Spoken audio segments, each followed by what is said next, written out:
Hello বন্ধুরা, তোমরা সবাই কেমন আছো? আজকে আমি পনির মঞ্চুরিয়ান বানাচ্ছি, এগুলো তোমাদের কাছে শেয়ার করছি। প্রথমে পনিরগুলোকে মোটামুটি করে কেটে নিলাম, তারপরে তার মধ্যে 3 চামচ কর্নফ্লাওয়ার, 3 চামচ ময়দা,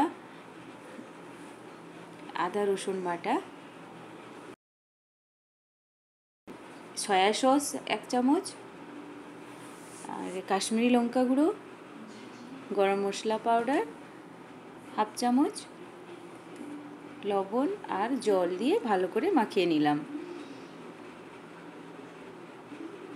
তারপর কড়াইতে তেল গরম করে এগুলো একটা একটা করে দিয়ে পনিরগুলোকে ভেজে নিলাম। তারপর প্লেটে তুলে নিলাম। তারপর কড়াইতে তেল গরম করে ওতে রসুন কুচি, পেঁয়াজ কুচি দিলাম, আদা কুচি দিলাম, ক্যাপসিকাম কুচি দিয়ে ভালো করে নেড়ে 2 চামচ সস দিলাম, আর সয়া সস 2 চামচ দিলাম, চিলি সস, লবণ, এগুলো দিয়ে ভালো করে মিক্স করে নিলাম। করে নিয়ে একটা বাটিতে 2 চামচ কর্নফ্লাওয়ার নিয়ে ওতে জল দিয়ে ভালো করে গুলিয়ে নিলাম, দিয়ে ওতে ঢেলে দিলাম, দিয়ে ভালো করে মিক্স করে নিলাম। ওটা ফুটে উঠলে পনিরগুলো দিয়ে দিলাম। তারপরে এটা খুব একটু ফুটে উঠলে ভালো করে